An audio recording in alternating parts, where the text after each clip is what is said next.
Wayne Rutherford has lived and worked in Taos for more than 4 decades, right? You've been around for a while, and a lot of people know you. He's lived these 40 years pretty resourcefully. As you know, you have to be here in Taos. He's a well-known and successful general contractor, and he has a consulting business where he's won several awards for his many projects that include commercial, residential, and historic building preservation all across Taos County and northern New Mexico. But he does get his hands dirty in the garden and out in the natural forest landscape also. And today he's going to tell us about his self-proclaimed enthusiasm for the hobby and craft of local box elder maple tree tapping for syrup. And he's been at it for a few years, and he has a lot of information and tips for if you'd like to take that on and be successful at your own syrup. So please welcome Wayne.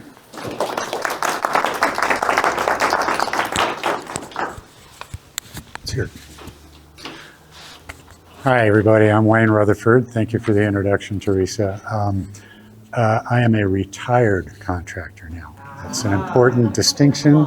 I did 45 years of running a business, and now I get out of bed, and sometimes if I have to leave the house before 10 in the morning more than 2 days in a row, I'm not a successfully retired person. Something's wrong. I'm taking the time to do things at home, and that includes, I've got this year we have blue corn and basil and tomatoes.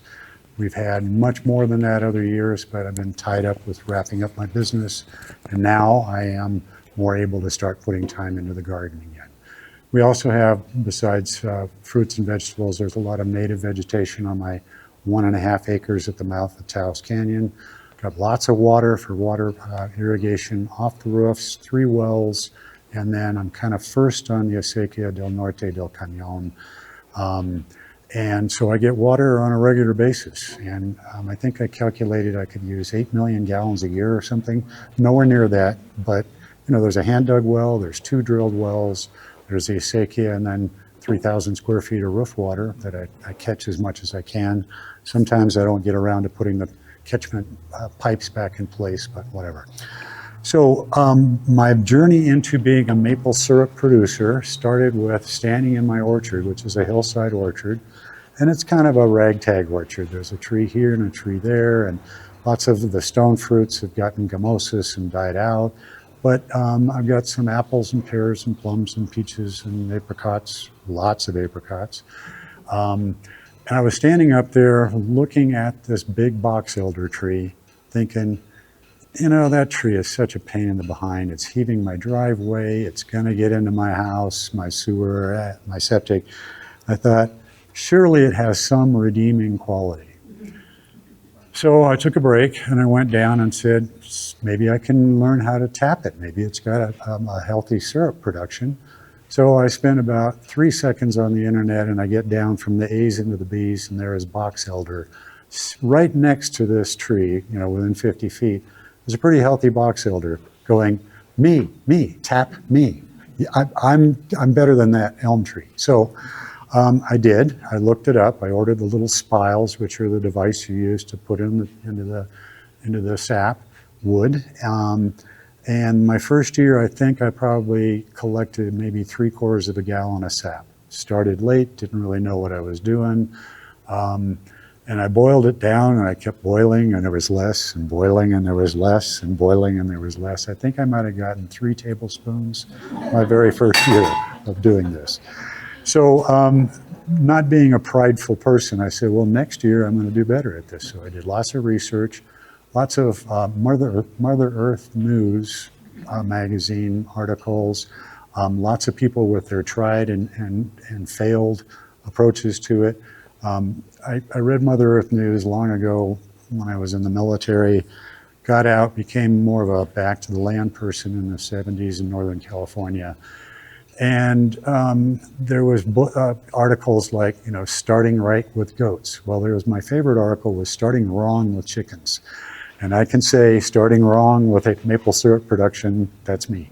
But I'm observant person, and I'm also the kind of ADHD person that says, this is interesting. There's more information, there's more to find.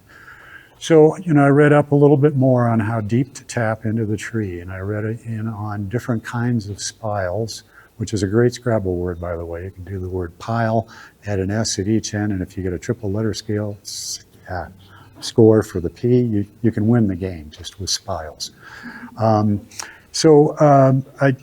did a lot of research, read and found interesting articles and funny stories. One of my favorites is a fellow in Michigan retired, and his son said, well, Dad, what are you going to do? And the guy said, well, I've been waiting until I retire, but I want to start doing maple syrup work. And the kid said, Dad, that's a waste of time. But without missing a beat, the dad said, yes, but it's a quality waste of time.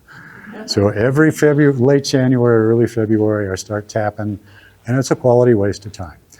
So it requires a little looking around to recognize the tree.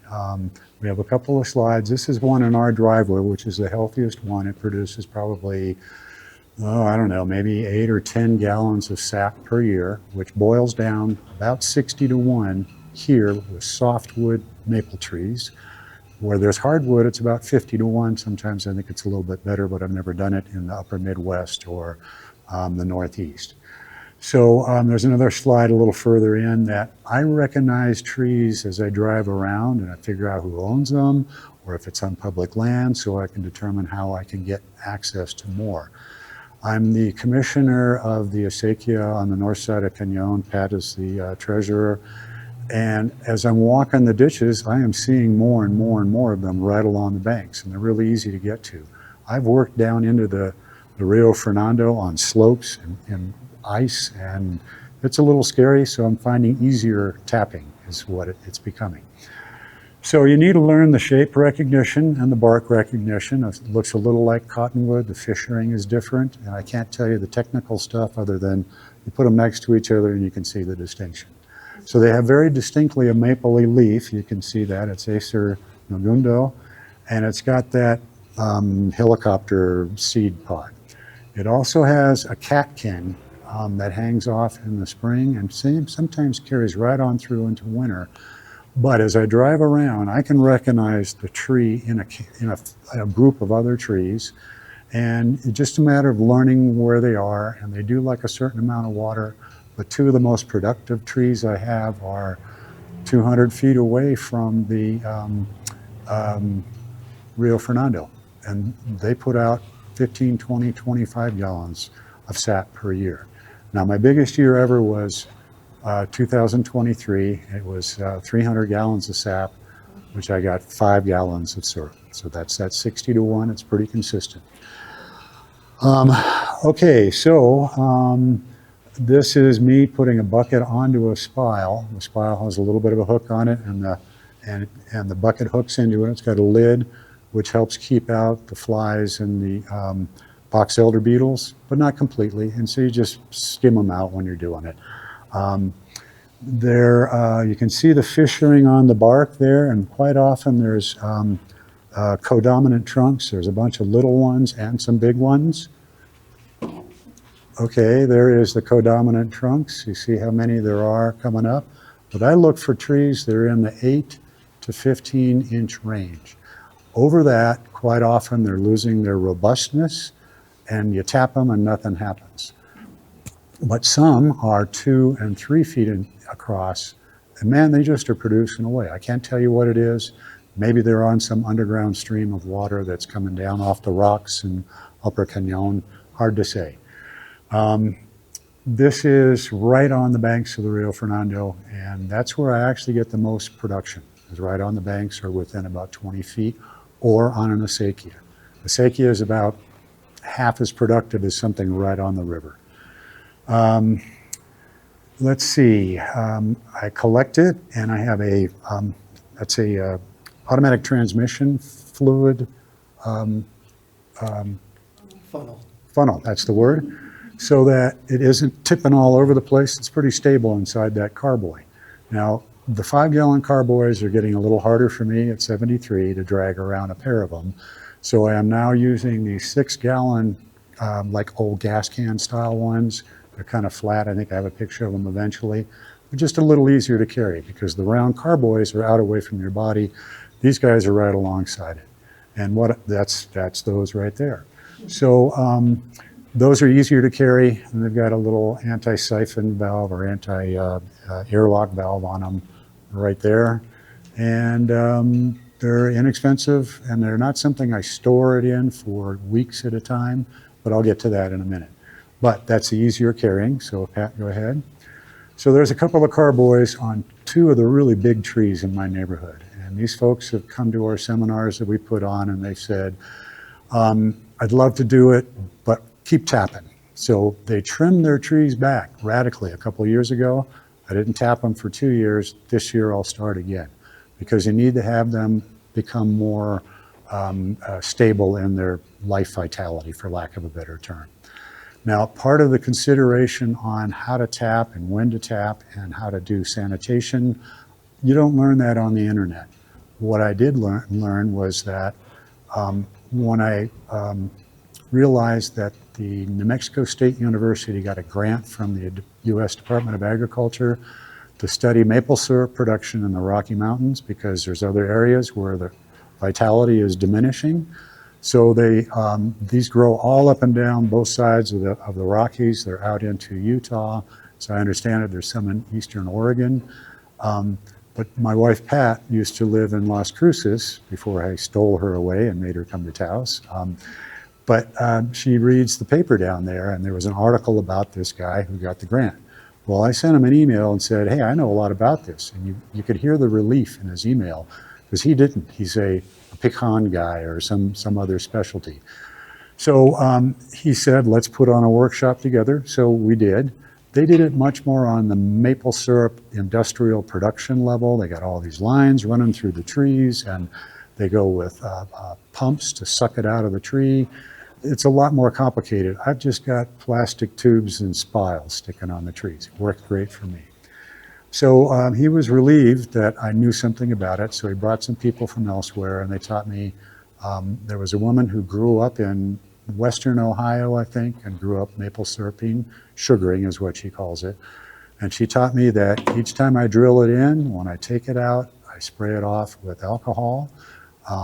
When I am putting in a spile, I clean it, even if it was clean last fall and put away until now, or last spring and put away till now, just sanitize. It's really easy to do.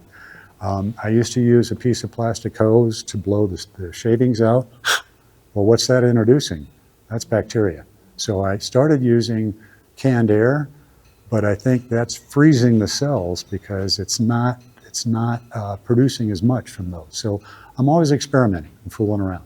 So I get out in January, late January, and start. And there's that bigger tree that I showed you a little while ago. That's where I start. And I can judge how all the other trees are doing based on how much production that is. So it'll be a drip, count to 4, drip, and then pretty soon it's drip, drip, drip. And that's when I go ahead and start tapping all the trees that I have easy access to. I get about 20 to 25 trees a year, of which I'm going to say 8 are productive along the acequia. The rest are the ones near the river or, a couple 100 feet back, like the ones in my yard. All right, so these buckets, I started out with something from the dollar store, just a plastic tub that I drilled a hole in and hung it from the spiles, the metal spiles that I used to have. These are ones that are brought to me by the funds from the grant. So they gave me, I've got like 25 buckets and 25 spiles, and you break them, they're plastic, they're polycarbonate, but you can clean the buckets forever. Okay, next slide, I think. All right, so that's the lid on there, and that's my lumber pile next to it. Just keeping the bugs and dust out to the degree possible. Next slide, please.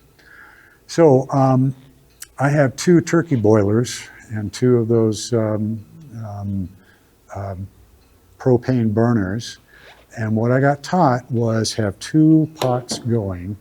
One of them, you heat it up when it comes out of a container. It's been in my garage and it's like 50 degrees.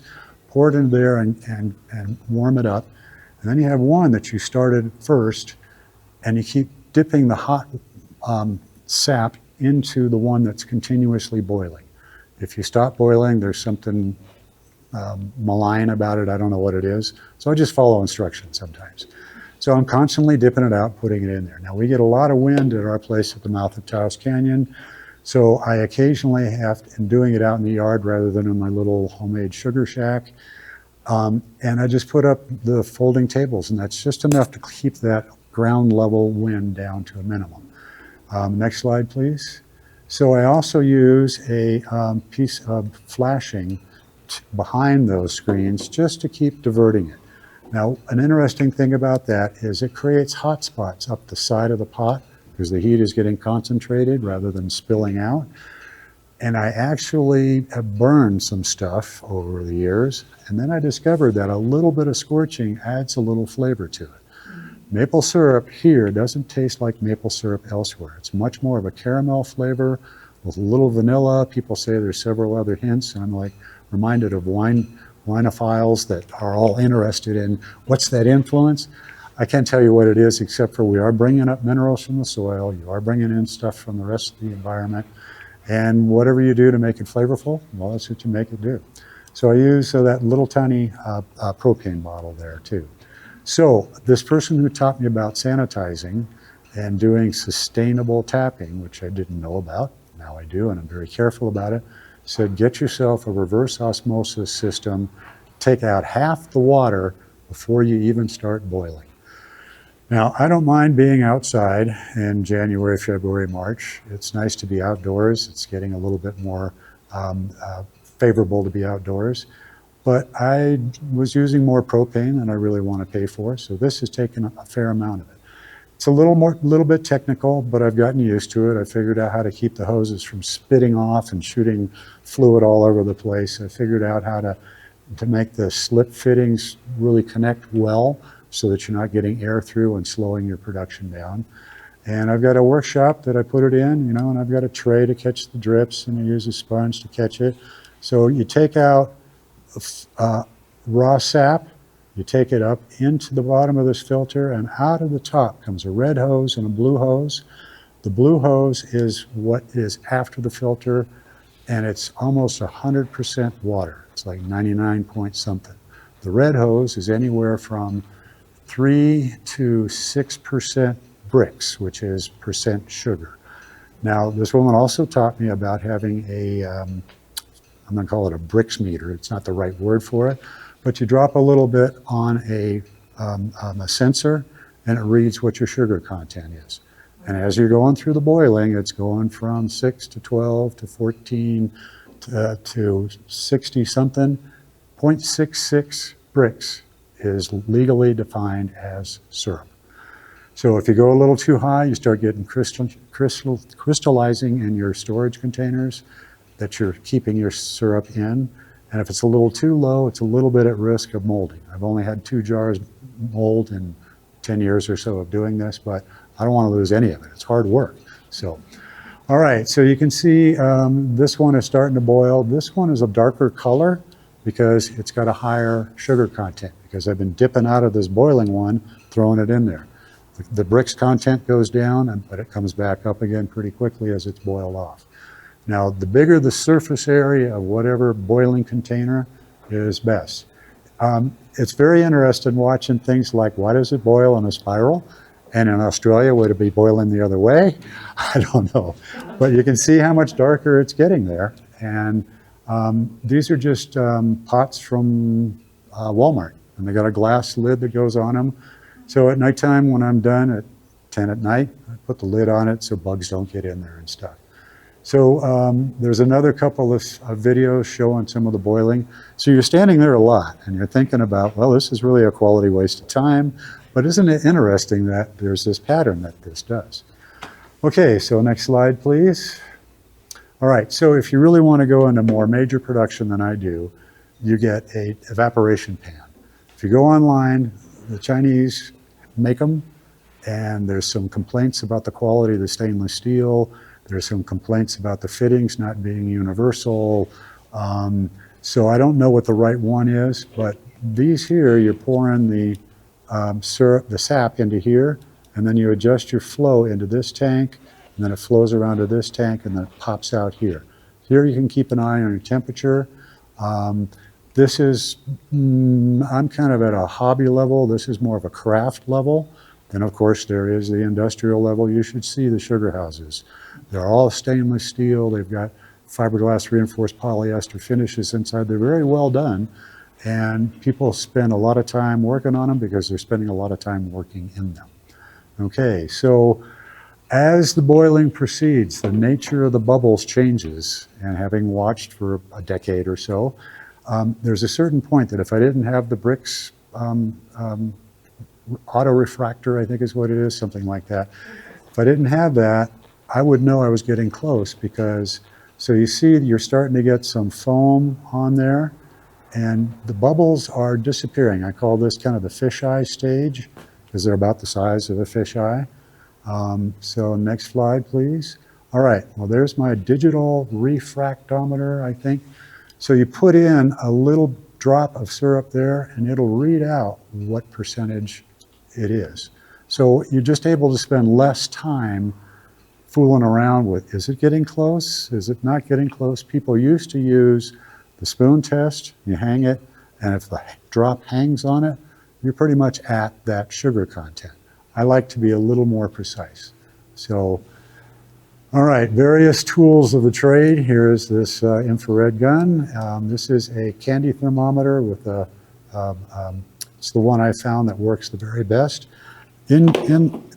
As you are getting from boiling temperature of water is 212 at sea level. It's like 208, 209 up here. As you're going from 180 to 190 degrees, as it's reducing the water content, the temperature is going up. And when it gets to 202, 204, you're there almost. I run it to 205, 206 now and then. That's stretching it into crystallization. I've got tongs that I use for taking out different size. We use mason jars mostly, and we recycle them. You can't recycle the lid on it, but everything else can. I also use, you can kind of see them there, they're 1.5 ounce fluid ounce jars so that I can give them out as samples. My joke is that friends and acquaintances get a 1 ounce. People who are more than friends get 1.5 ounces. Real good friends, longtime friends, get 4 ounces. Family gets 4 and up, 6, 8 ounces, etc. So you'll know how you rank in my social order if I give you any. Occasionally people will say, can I buy some? And I go, no, you can't. And they get a little offended. I say, I'll give you some. I'm not here to make money at it. It'd be nice to have my bill paid. All right, some years I have really clear stuff. And other years it's just more of a mineral content. And other years you get more of the sugar down at the bottom. And it doesn't matter to me. People who are maple purists, they want it the purest, the light amber and then the darker amber. They don't want any of that stuff in there, so they run it through all these filters. I don't like wasting the syrup. All that filtered stuff that comes off the bottom of my jars goes into the maple syrup. So what were you pointing at that? Oh yeah, there's some on the bottom of this, and when you come over and take a look at it, you can see it. And this year, most of my batches are just really dark. I have no idea. It may be because of drought. There's more minerals in it. But another 10 years, I'll have thought about it enough that I'll be able to tell you. Okay, so here are, this is what the trees look like from basically November all the way through end of January, end of February. There are the telltale maple leaves. They're very flimsy. They're very like tissue paper. Not like a big maple tree back east where those leaves are stout and they're big. These are small. But there's also catkins hanging all through here. And this is that preferred tree in my driveway. And I mentioned to you codominant trunks. Most people are familiar with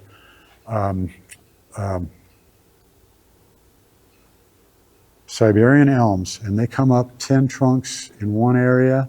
And if you want a healthy Siberian elm, you cut out all but 2 or sometimes all but 1 and let it just develop into a natural tree rather than this scruffy, weedy thing that splits branches off and is just, you know, an annoyance. So I don't have good luck tapping trees with any more than 4 trunks, and usually I look for 3 or 2 or 1. Just what I've noticed. Next, please. That's it? That's the end of it? My gosh. Okay, let's see. This woman who taught me the basics of maple syrup production, you saw the slide at the beginning. That was the year that I produced 5 gallons of syrup. And she said, you know, you're New Mexico's largest maple syrup producer. Well, I'm probably New Mexico's only maple syrup producer. We've taught, Pat and I, probably 40 people in seminars over 5 or 6 years of doing it. I'm not sure that anybody's doing it yet, but you plant the seed and people will say, you know, this seems like a good idea. I want to give it a try when I retire, or I'm just not as busy as I used to be, so I want to do this.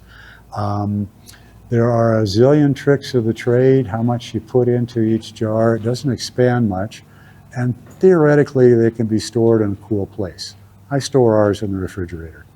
And we have the old-fashioned maple syrup dispensers that we use to pour it on our oatmeal and our dry cereal and stuff. The boiling we do outside, I finish it on my kitchen stove though. But if you do all your boiling on the inside of the house, you get too much moisture. And it'll take wallpaper right off the wall and paint off the ceiling with these little like water balloon bubbles. If you're not careful, they break. And I use a variety of pans. I've got a couple of heavy-duty enameled steel pans that I do the finishing in. I don't do it in those big pans. I bring it in when it's probably 45 or 50% bricks. And I'm standing there the whole time, because if you go to the restroom, you shut it off. You don't duck in there, oh, I need to brush my teeth and come back, and it's smoking and boiling, because it goes from just about right to past in literally 20 seconds. So that's why I'm very attentive to it. What's that? Oh, what we're going to do is Pat is going to bring around little spoons with a little squirt bottle so you can take a taste on it. And don't hesitate to keep your spoon and come back and get another squirt. We've got plenty. I give it away, like I said, and I plan eventually to go to the farmer's market and I've got this basic slideshow and see if I can get other people interested in it. Because there are box elder groves in some of the bigger and more well-known areas of the state. Silver City, there's a ranch there that apparently has the largest box elder grove in the state of New Mexico. I haven't been there, but I hear about it. Downtown Ruidoso, along the creek there, they got a bunch of box elders, and they just haven't gotten much production out of it yet. I think they're not getting the vital trees, and I can't tell you what the difference is, other than sometimes I tap stuff like over by the San Jeronimo over here. They're big trees, they look great, but I've never gotten a drop of sap out of them, so go figure. Downtown Santa Fe has some, and let's see, some other tales about it. Somebody sent me an article, an ethnobotanical article about the making of maple syrup and birch syrup and aspen syrup by Native Americans. And I was really curious how they boiled it. And it took me a while to find out, but eventually I did. But it is part of the coming of age ceremony for the Mescalero Apache women at 14, 15, whatever the age is for that, is they make maple syrup. Well, what I discovered is they have these wooden troughs, like the dough troughs you see in Mexican stores and stuff. They pour the sap in there and they throw hot rocks into it. And that boils it down. So it's pre-technological, which I always admire, pre-technological thinking, because it's adaptive, it's creative, it's clever. I'll segue off into a couple of other pre-technological technology stories. In North Africa, where I lived many years ago, is Ramadan, and when it's dark, when it's nighttime officially, you can eat again. Well, in a pre-clock society, how do you know when it's night? Well, there was a anthropology teacher at UC Berkeley, whose name is escaping me now. He was the lover of Margaret Mead. They were very much a volatile group. Can't remember the guy's name, but he said you hold up a black string and a white string, and when you can't see the difference between them, it's dark and you can eat. So I like those kinds of stories. And another one of these is that if you boil stuff and you don't pay attention to it, it'll foam up and boil over and put out the fire, and it's a mess. It's hard to clean up. What people used to do is they figured out that you need to put a little bit of fat, oil, butter, salt pork, whatever, and just that little bit is, I guess, a surfactant. I don't know exactly the right word. And it keeps it from boiling over. And I mentioned to you the different size bubbles. You don't have a slide in there because the bubbles will get, the size of a ping pong ball, and they'll hold their shape. And again, you're getting really close to that being sugar. So what they used to do, according to my advisor from the Midwest, is they used to take a string and a piece of salt pork and hang it over the evaporation pan. The heat would rise up, and every now and then a piece of fat or some oil would drop in there, and it would keep it from boiling over. So I use that now with my oatmeal, because I turn my back on my oatmeal, and I eat a lot of oatmeal. I'm Scottish, I can't help it. The upshot is that there's ways to use simple techniques to keep it from becoming a problem. And if you've ever had to clean out a stove that I've boiled over, that's a problem. It takes a while. Okay, we can pass this around. Anybody who wants more is more than welcome to keep tasting it. So you can see it's not mapley, but it's got a little bit of flavor that's different, and that's that little bit of caramel. If you have a flan at Orlando's, their flan is the best anywhere, in my opinion. But their caramel's got some little bit of scorchedness to it, and that gives it, an interesting flavor. Otherwise, it's just another sweetener. I can't prove any of this, but I've had terrible hay fever for a lot of my life. Every hay season here just drives me nuts. I'm walking across my back lawn, and somebody will be cutting downwind, and it'll be just right in my face, and I get literally intoxicated in seconds, and my nose runs, my brain stops. I haven't had it since I've started having maple syrup. I'm not using honey. I use some refined sugar in products that I buy, but for all my sweetening, I'm using maple syrup. Let's see. I'm sure there's some other interesting little segues I could do, but we can do a question and answer period. Yeah, Barbara just asked me, and I didn't know the answer. Besides sugar, what other nutrients are in this? Besides sugar, what other nutrients are in it? Well, it's going to have minerals because it pulls the water out of the ground, and it's got stuff kind of saturated or in there. And I've given a number of samples to the people in New Mexico State University in Las Cruces, and they were supposed to go do a nutritional analysis on it. I haven't heard back from it. The fellow who's doing the program now is the second guy, and he's actually a pecan specialist, very much so, everybody knows him. But he hasn't really focused in on this particularly. But he does feed me information, such as the biggest grove he knows of is in Silver City. So we get little snippets of information, and eventually you kind of pull them together, and you buy salt pork and hang it over your pan. So, Kathleen. The spiles, are they metal? Kathleen asked if the spiles are metal. The ones you saw in here were blue plastic. They're a polycarbonate. They're pretty tough, but if you leave them in the tree too long, you got to take them out with pliers, and sometimes it snaps off. The old-fashioned ones were metal, and they were kind of slightly conical, and they've got a couple like cross slices at the end that slides in so that you can get the sap out of whatever chamber you've created. The old days, I think they probably took a hollow reed and just tapped it in there, used a knife of some kind to open it up, and put a little chamfer on it so you could tap it in and have it seat. I feel terrible if I come up to one of these trees and it's leaking down, so I take a little duct tape and run one wrap of duct tape around it and seals it up really well.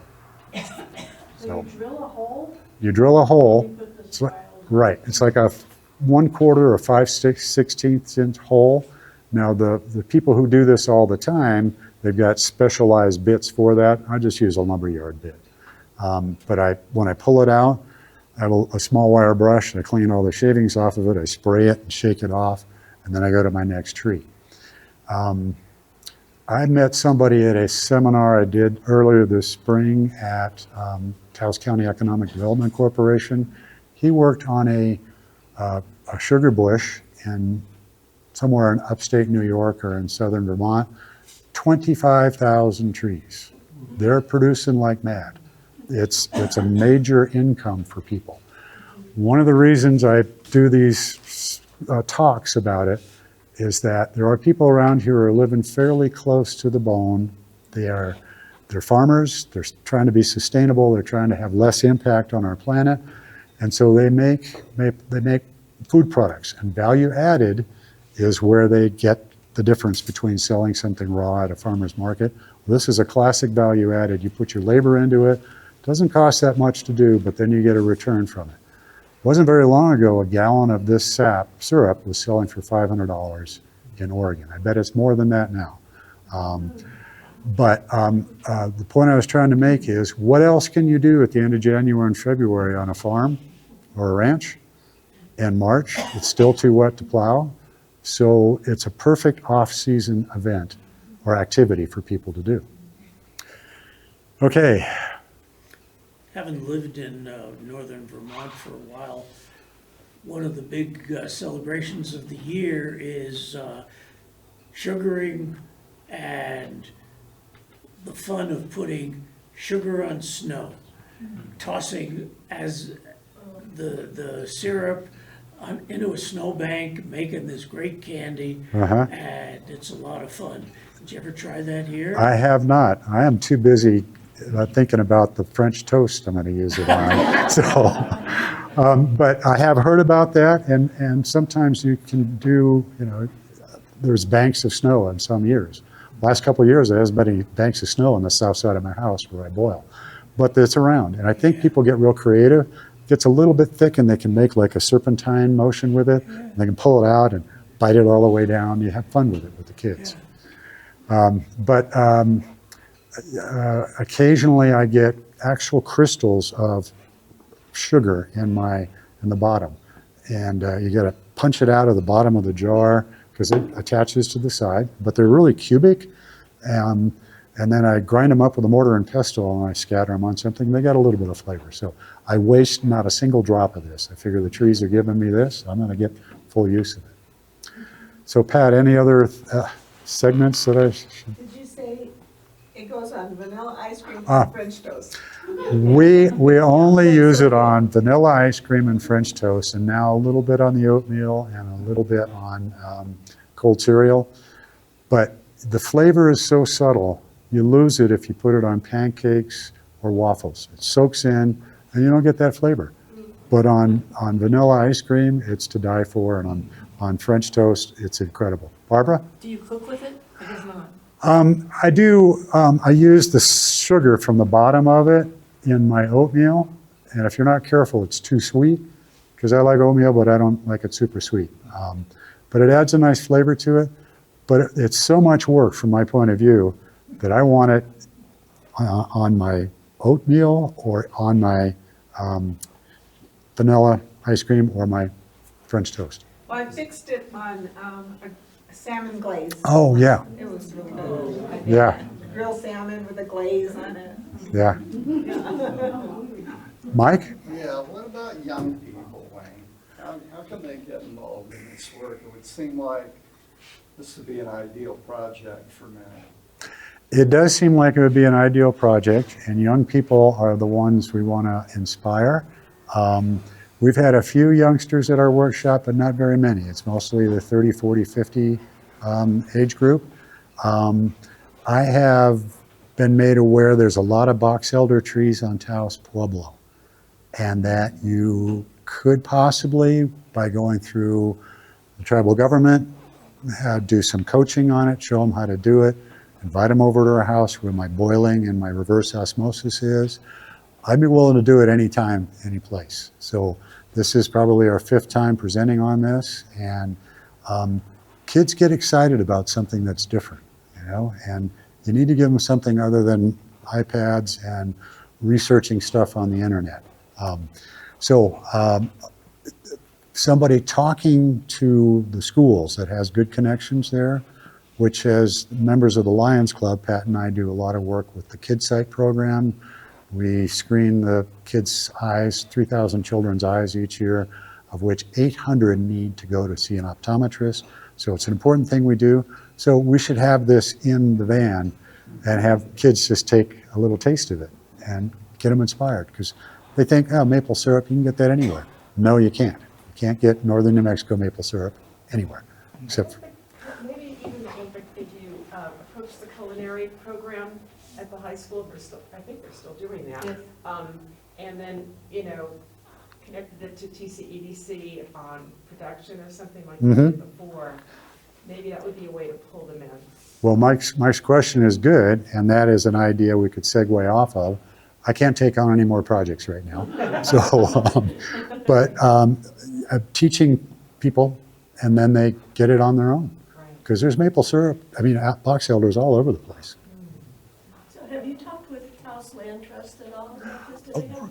They know about it, and some of the sap that I took to the Taos County Economic Development Corporation, I took from their trees.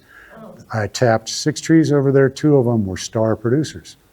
And they were below an acequia, but that acequia hadn't run. It was the Vigil de Romo ditch, hadn't run for a long time, last spring. But those trees were really healthy, really produced. So yes, I forgot his name, John Jackson was there as the landman for a while. He was interested. Jim Johnston. He's now working with Buck Johnson, and which I'm delighted for both of them. Anyway, he's a real asset. But Darian Fernandez, our town councilor, is the executive director, I guess, and he's interested in it, knows about it now, and so we're always looking for places to.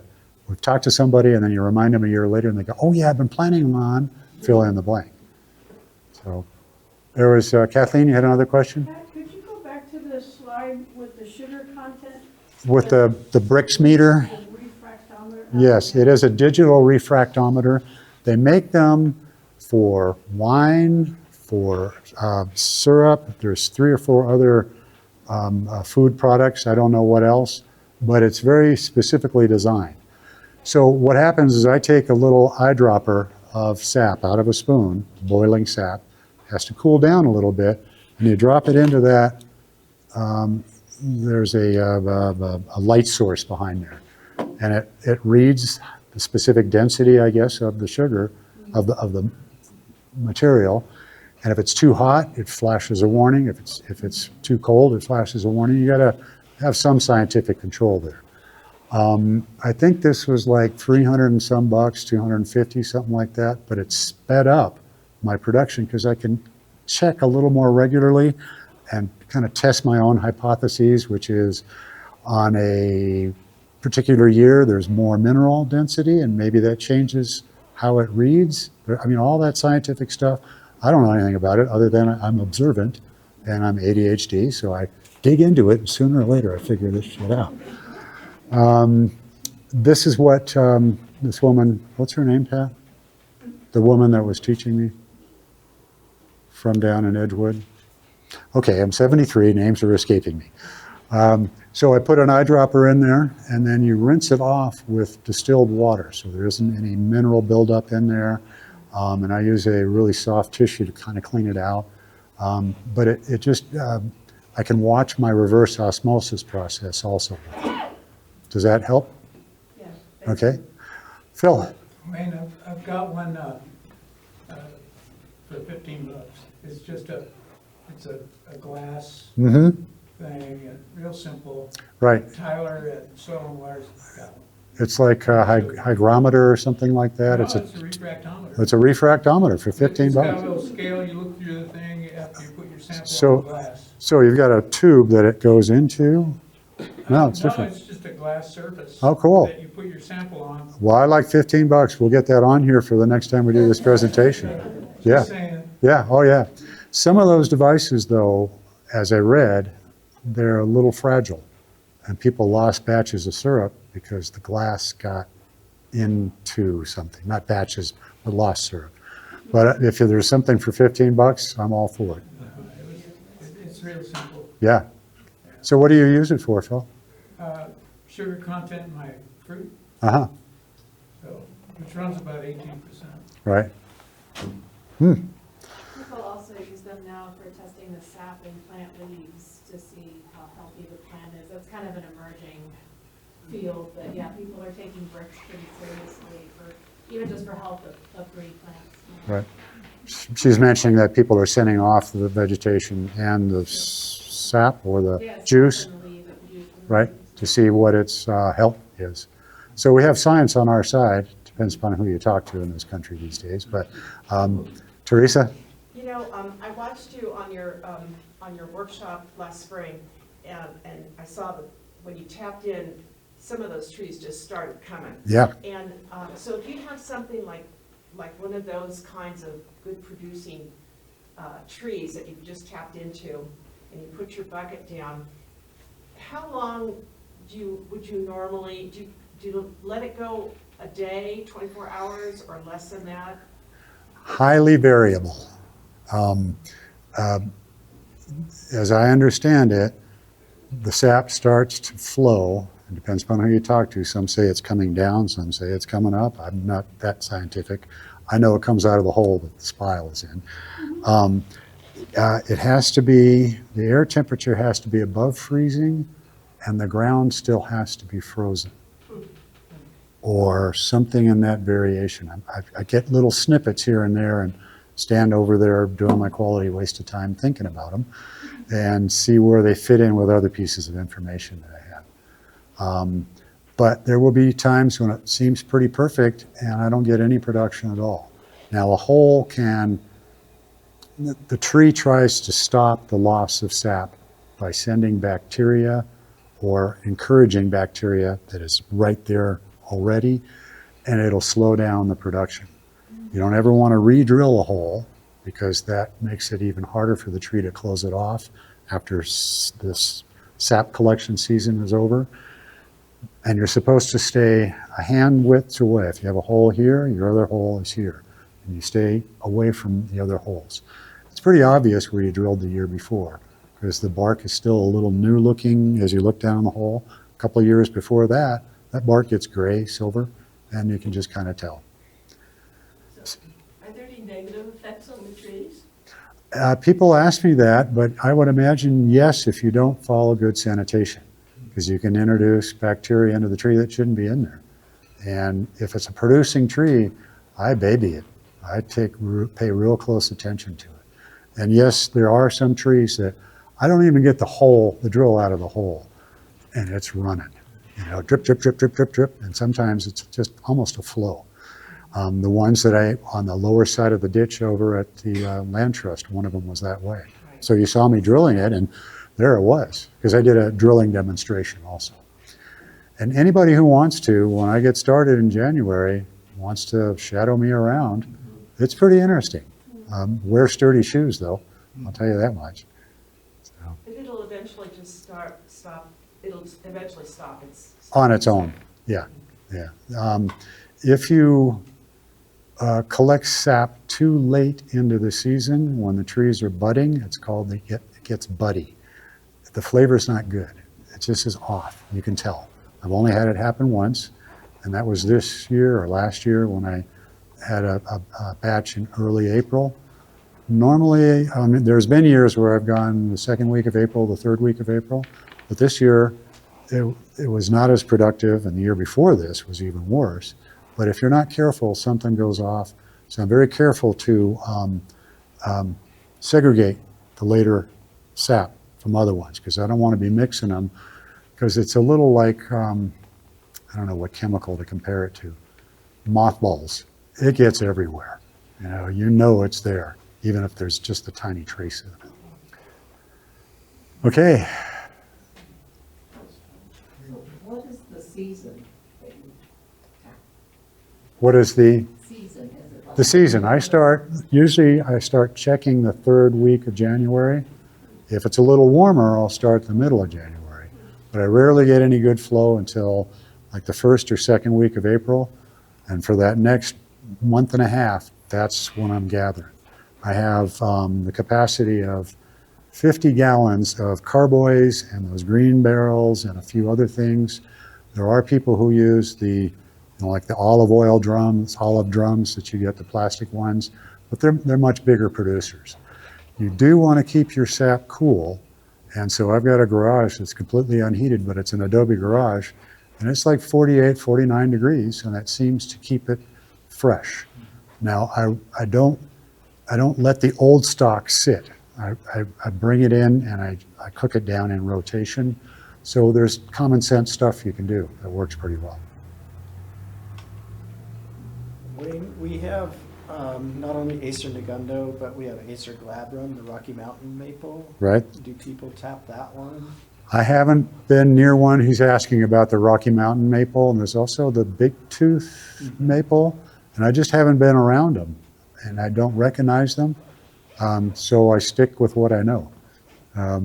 But I'm always open-minded about it. I was kayaking yesterday with a friend of mine up from the John Dunn Bridge to fish, and we were looking at all the different juniper and cedar shapes. You have the Christmas tree cone ones. You have some that look like alligator junipers. I've looked at junipers for 46 years, and I never really noticed that a variety. But, you know, when you look, there it is. Nature reveals itself to us. And that's one of the blessings, I think, of being able to do this sort of thing is I get very interesting opportunities to be out in the woods and stuff.